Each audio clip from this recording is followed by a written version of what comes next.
Hello guys, welcome to my channel.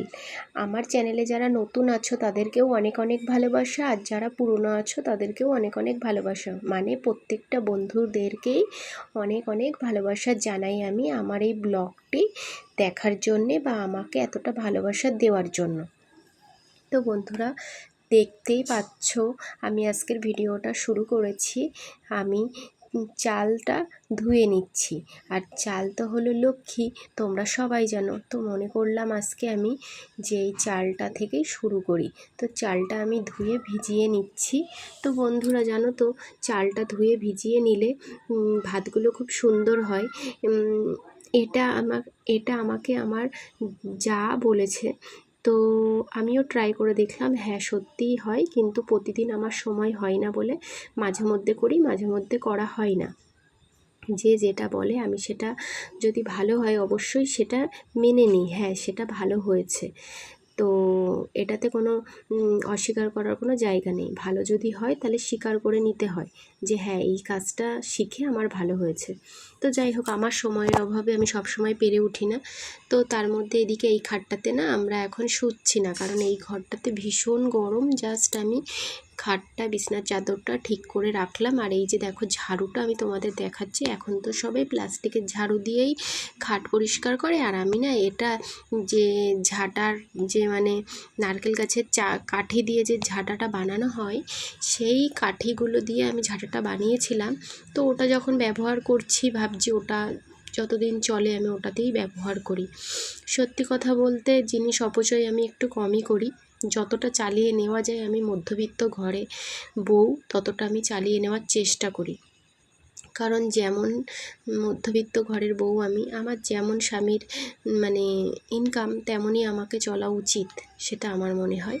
তো যাই হোক বন্ধুরা, যখন যেমন তখন তেমন, যখন আবার একটু পরিবর্তন হবে তখন আবার আমিও একটু পরিবর্তন হব। তাই তো বন্ধুরা, সময়ের সাথে সাথে নিজেকেও পাল্টাতে হয়।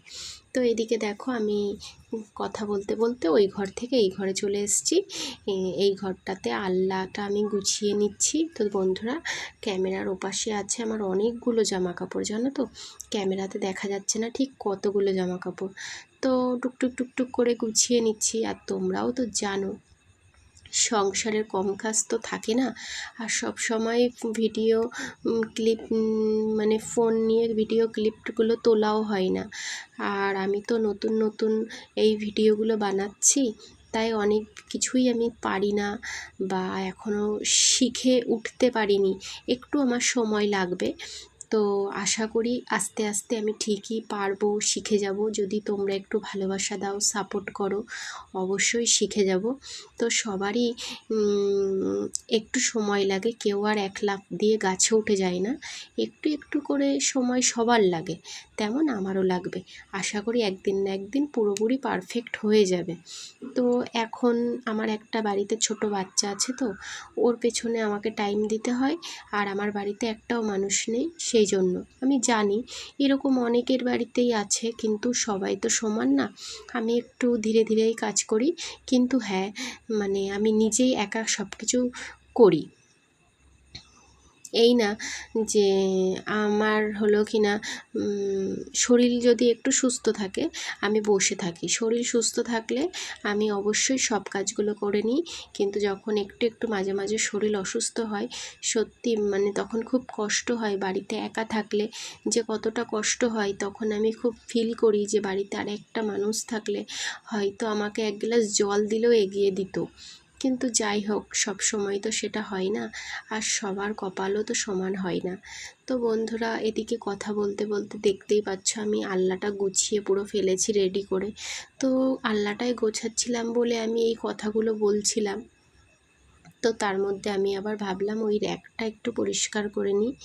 তো বন্ধুরা, আরও একটা কথা আমি তোমাদের বলি, ছোট ছোট এই যে ভিডিওগুলো আমি দিচ্ছি, আমি তো আবারও বলছি আমি পুরোপুরি সম্পূর্ণভাবে ব্লগার না, সবে ভিডিও তৈরি করা শিখছি। আর সময়ের অভাবে সেইভাবে ভিডিও করতেও পারি না। তো যেটুকু পারি বন্ধুরা, তোমাদের সাথে যেটুকু ভিডিও শেয়ার করছি, প্লিজ তোমরা একটু ভালোবাসা দিয়ে একটু সাপোর্ট করো, একটু আমাকে সময় দিও। আস্তে আস্তে আমি সব কিছুই ঠিক মেনটেন করতে পারবো। তো তোমরা বন্ধুরা আমাকে এই শর্ট ভিডিওতে যেটুকু ভালোবাসা দিয়েছো আমি অনেক অনেক খুশি হয়েছি। তো তেমনই আমাকে একটু এই লং ব্লগগুলোতেও একটু ভালোবাসা দিও, একটু সাপোর্ট করো, তাহলে আমার একটু কাজ করার এনার্জিটাও বাড়বে, একা হাতে সব কিছু করে এনার্জিটাও বাড়বে, মনের ইচ্ছাটাও বাড়বে যে না আমার বন্ধুরা আমার পাশে আছে, সাপোর্ট করছে, আমাকে এবার এইভাবেই এগিয়ে যেতে হবে। তো দেখো আমার সোনার ব্যাগটাও আমি একটু পরিষ্কার করে রেখে দিলাম। তো যতই খুঁটিয়ে খুঁটিয়ে কাজ করি না কেন তবুও সেই বাদবাকি কাজ থেকেই যায়।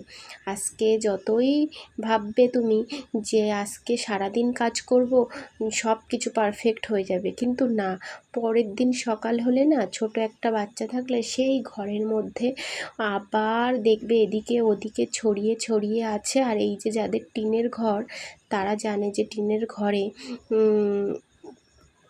2 দিন যেতে না যেতে কতটা পরিমাণে সব জিনিসের ওপরে ধুলো পড়ে, সেটা যাদের টিনের ঘর বা টালির ঘর তারাই জানে। তো বন্ধুরা এগুলো আমি এখন দেখো টুকটুক করে পরিষ্কার করে নিচ্ছি। অনেকেই আছে যে প্রতিদিন খাট, ঘরের অন্য অন্য আসবাবপত্র সব কিছু মোছামুছি করে। আমি না প্রতিদিন পেরে উঠি না, সেই জন্য আমি মাঝে মাঝে 2-4 দিন বাদে বাদে আমি এগুলো পরিষ্কার করি বন্ধুরা। তো যেটা সত্যি আমি সেটা তোমাদের সাথে শেয়ার করছি। এদিকে দেখো আমি শাড়িটা ভাঁজ করে নিচ্ছি। আলনাতে না প্রত্যেকটা জিনিস, যেটা বললাম, প্রচুর ধুলো পড়ে, যে জিনিসগুলো সব সময় লাগে না আমি তক্ষুনি আলমারির মধ্যে তুলে দিই। আলনাতে বেশি জামা কাপড় রাখলেই ধুলো ধুলো হয়ে যায়, কারণ প্রচুর পরিমাণে ধুলো পড়ে। আর ফালতু রেখেই বা কী করব, যখন লাগবে তখন আবার আলমারি থেকে বার করে নেব। তাই আমি ভাবলাম যে যে জিনিসগুলো আমার এখন লাগবে না সেগুলো আমি আলমারিতে তুলে দেব, আর যেগুলো লাগবে সেগুলো আলমারিতে মানে তুলব না, সেটা আলনাতেই রেখে দেব। তো এইভাবে ভেবে ভেবে তো কাজগুলো করি আমি। তো কিন্তু তার মধ্যে আমার মানে যে বাবু সোনা আর আমার বাবু সোনার যে বাবা মানে আমার হাজবেন্ড, এরা দুজন আমার কোনো কাজই সম্পূর্ণ করতে দেয় না। এই মাত্র আমি গুছিয়ে ঘর থেকে বেরিয়ে যাব, পরেক্ষণে এসে দেখবো আবার যা তাই হয়ে গেছে। তো কি করব, বললে যদি আমি একটু রেগে যাই, যদি আমি বলি আমি এই মাত্র গুছিয়ে এসেছি, তো তোমরা আবার কি করলে এগুলো। সোনাকে বললে তো বুঝবে না, ও ছোট, কিন্তু ওর বাবাকে আমি বলি। তো ওর বাবা তখন একটা কথা বলে যে দেখো বাড়িতে তো আর কেউ নেই, আমি আর সোনা আর তুমিই থাকি, আর বাবা তো রাত্রেবেলা বাড়ি আসে, মানে আমার শ্বশুরমশাই। তো আমরা 3 জন থাকি, তা আমরা 2 জন ছড়াবো আর তুমি একা পরিষ্কার করবে, গোছাবে। আমরা ছাড়া তুমি আমরা ছাড়া কে এখানে ছড়াবে, আর তুমি কার জন্যেই বা গোছাবে বলো। এই কথাটা শোনার পরে না সত্যি যতটা রাগ থাকে তার থেকে ডবলের বেশি রাগ কমে যায়। কারণ সত্যিই তো ওরা ছাড়া আর কেই বা ছড়াবে, আর আমিই বা কী করবো সারাদিন। ওরা যদি নাই ছড়ায় তাহলে আমি কি গোছাবো সারাদিন। এটাই তো সংসার, ছেলে, স্বামী। জানো তো বন্ধুরা, আজকে আমি তোমাদের সাথে বেশি কাজের কথা শেয়ার করছি না, কারণ আমি তো বেশি কাজ করছি না আজকে, অল্প কিছু কাজের ভিডিওই তোমাদের সাথে শেয়ার করছি, সেই জন্য না মনের কথাগুলো বেশি শেয়ার করছি। সত্যি কথা জানো তো বন্ধুরা, আমার জীবনে আমার স্বামী আর সন্তান ছাড়া আর কেউ নেই। স্বামী আর সন্তানই আমার জীবনের সব কিছু। এদের দুজনের দিকে তাকিয়ে আমি বেঁচে আছি। হয়তো বলতে পারো যে আরও ফ্যামিলিতে সবাই আছে, কিন্তু সবাই থাকলেও না সেই জায়গাটা নিতে পারে না যে জায়গাটা শুধু স্বামী আর সন্তান নিতে পারে। আর সত্যি কথা বলতে কি, মানে জীবনে সবার মানে জীবনের লাইফটা সমান হয় না। তা এটাই আমি জীবনের এইটুকু বয়সে বুঝলাম, জীবনটা বড় কঠিন এই জীবনটা। আমরা যতটা ক্যাজুয়ালি নিয়ে চলাফেরা করি এতটাও নেওয়া উচিত না।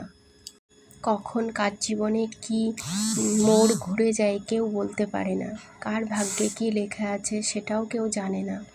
তাই জন্যে বন্ধুরা, আমরা আজকে যেটা করছি বা যেভাবে জীবনযাপন করছি, আমাদের ভাবা উচিত আমাদের ভবিষ্যতের দিনগুলো এইভাবেই যাবে, না এর থেকে ভালো যাবে, না এর থেকে খারাপ যাবে, আমরা কিন্তু কিছুই জানি না।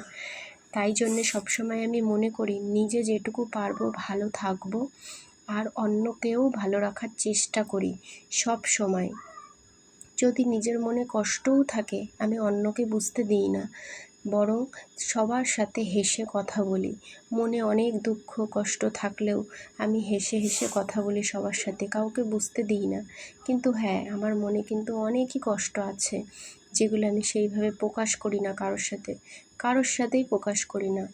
খুব কম আমি মনের কথা সবার সাথে বলি। কারণ কি, মনের কষ্ট না কাউকে বললে সে হয়তো সময় ক্ষণিকের জন্য শুনবে, কিন্তু তোমার কষ্টটা কিন্তু দূর করতে পারবে না, সেটা কারোর দ্বারাই সম্ভব না। সেই জন্য তো বন্ধুরা, ভিডিওটা ভালো লাগলে